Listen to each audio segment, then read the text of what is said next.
Hello everyone, welcome to another video on the channel and welcome to this week's Gran Turismo 7 Daily Race C Race and Strategy Guide. It should come as probably no surprise that for this week's Daily Race C we are heading to Watkins Glen International. It is the long course and we are in Group 3 machinery. So this is obviously the new track added to the game in update 1.17.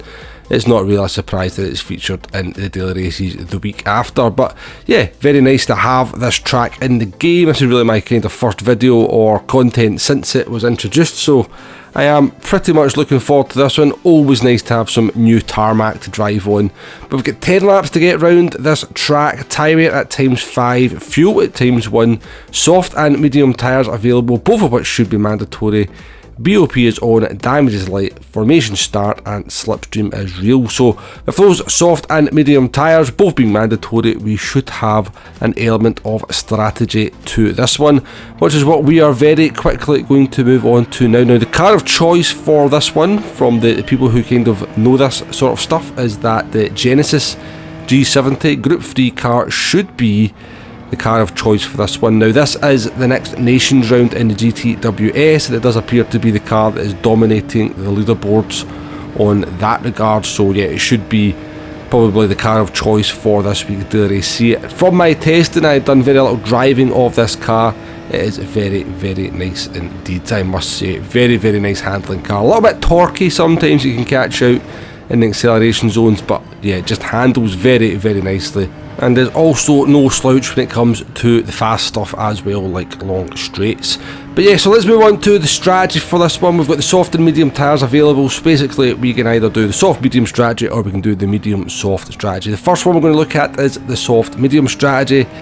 So basically the way I work this strategy out is to do some laps on the medium tyres, get an idea what kind of lap time I can do on those tyres, and then when I start on the soft tyres I know what kind of lap time becomes my target. Basically once I kind of hit that target lap time I know I should be changed onto the mediums because I will actually be quicker on those tyres. In my case it was a 1:45.5 was the sort of lap times I was doing on the mediums before I started these strategy runs. So basically I'm going to run these soft tyres until I'm doing lap times around about that 1:45.5 or above, and yeah, that gives me the kind of lap time or my indicator that I need to be coming into the pits. Now it's a little bit in between the laps in this one. In some cases it's going to be lap 4 for some people, and for some people who are good on the tyres you can maybe stretch out to lap number 5. Now I think lap number 5 may be better, and I'll give you my reasons for that after we talk about the pit stop.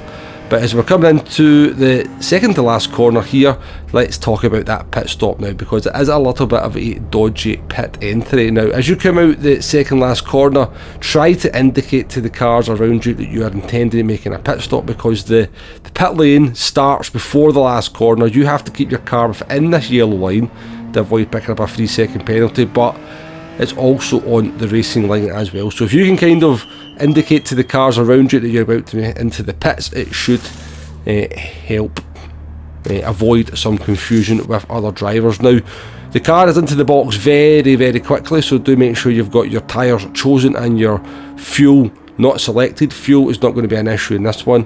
6.1 seconds you are stationary to get the tyres changed, and all in all, once you leave the pit lane you're going to lose around about 18 seconds on the track. Again, as we leave the pits here, be careful of the yellow line, don't want to pick up a 3-second penalty for that. I would thoroughly recommend practicing the pit entry.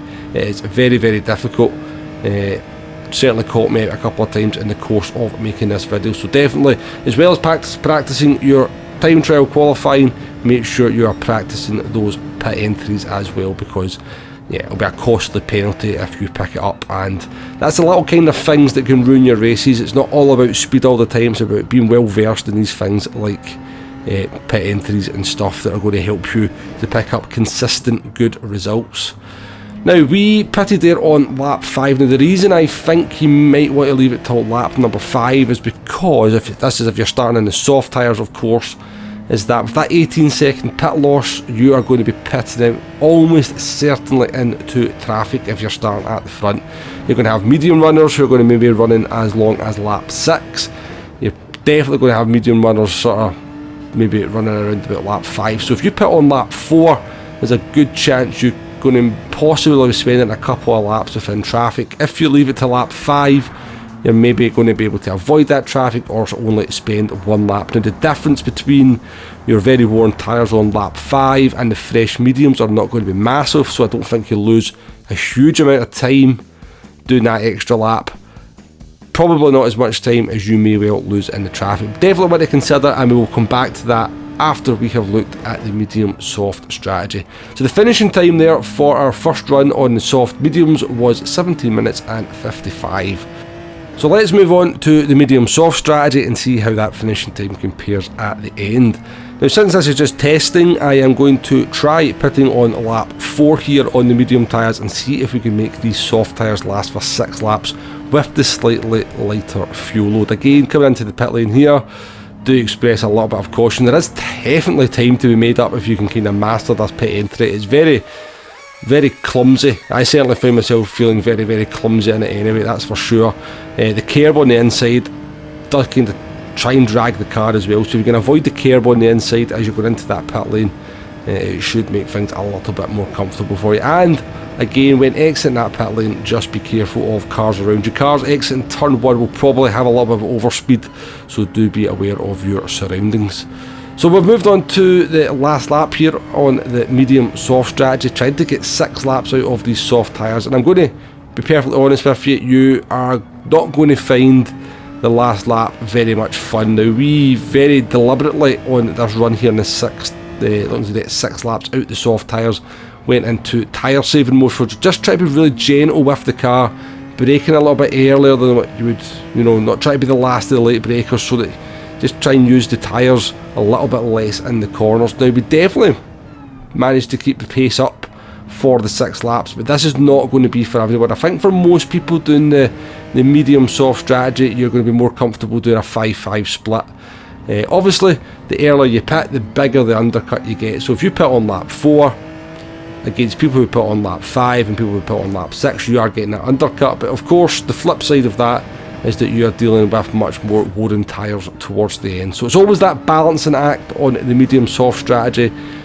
How big an undercut do you get compared to how much tyre wear you are dealing with at the end? But you can definitely do 6 laps on the soft tyres with the slightly lighter fuel load, but you will have to go in with the mindset of looking after those tyres in the early part of the stint, just to make sure you still have some half decent grip towards the end.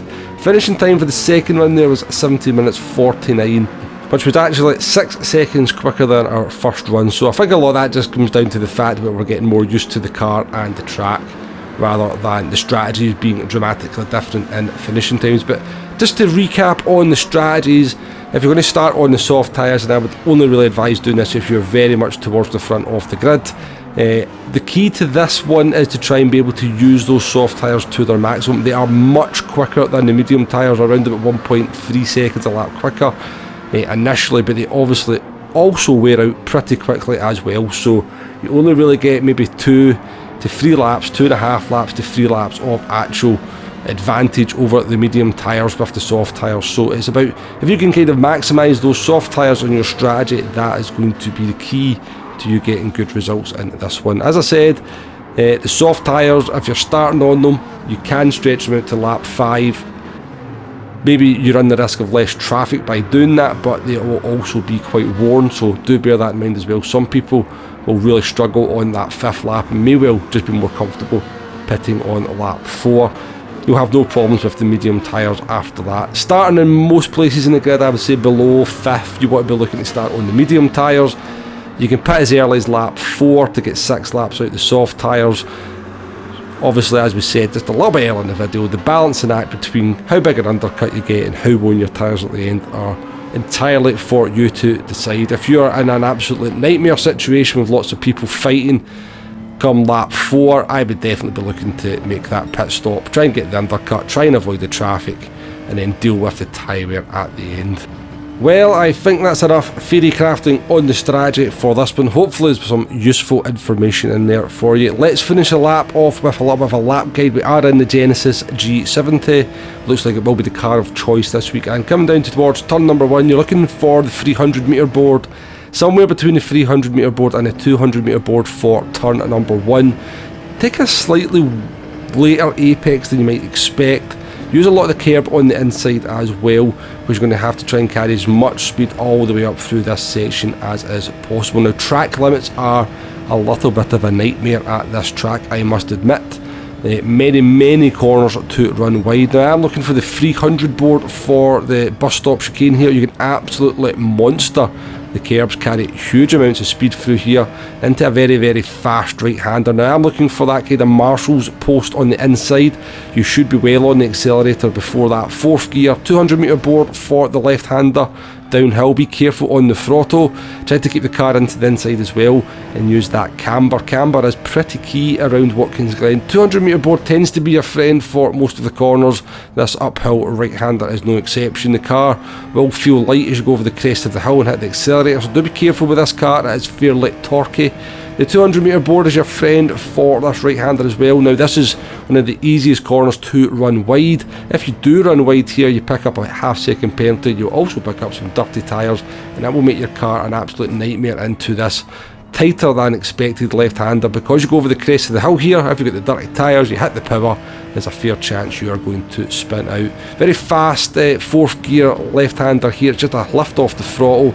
And the board, you can see there's a kind of big board on the left hand side behind the gate, the fencing there. That is my marker for the last corner. The last corner, you can carry more speed through it than you might expect. It's one of these corners you always feel you leave a little bit on the table. But that's a little bit of a lap guide of Watkins Glen in the Genesis G70. There will be far better lap guides out there for you to try and learn this track from the usual suspects.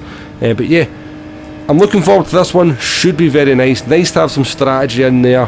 Hopefully I have given you some food for thought in terms of the strategy in this one and how I see it working out.